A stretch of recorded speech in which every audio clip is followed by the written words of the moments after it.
مقفولة، حكاية الأبيض والأحمر، أهلي وزمالك. مساء الخير يا حبايبي. دايما بقول لكم إن البيوت دي فيها أسرار، وأحيانا من الأسرار دي بتطلع بره الشقق وتملى السلم والمدخل كله.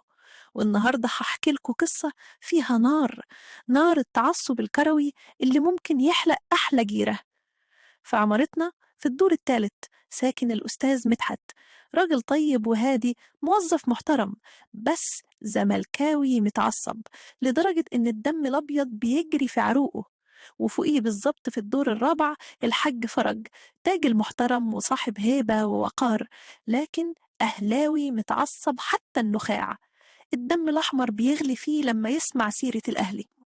الراجلين دول كانوا اخوات 10 سنين كاملة، يزوروا بعض، يقعدوا بالليل يتسامروا، يضحكوا، يحكوا هموم الدنيا ويشربوا القهوة سوا، لحد ما جه موعد القمة. وهنا حصل اللي حصل. قبل الماتش بأيام التوتر بدأ يطلع زي الدخان. الحاج فرج طلع على السطح وعلق علم أهلي ضخم يهز في الهوا زي الراية.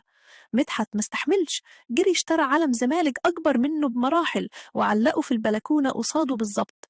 النكت الخفيفة تحولت لتلميحات حادة، والكلام في المدخل بقى فيه لدغ.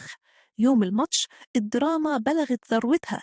مدحت نازل لابس تيشيرت أبيض ناصع وماسك سبحة بيضاء، والحاج فرج لابس جلبابه الأحمر وسبحته الكهرومغناطيسية الحمراء. اتقابلوا في المدخل، نظراتهم فيها شرار.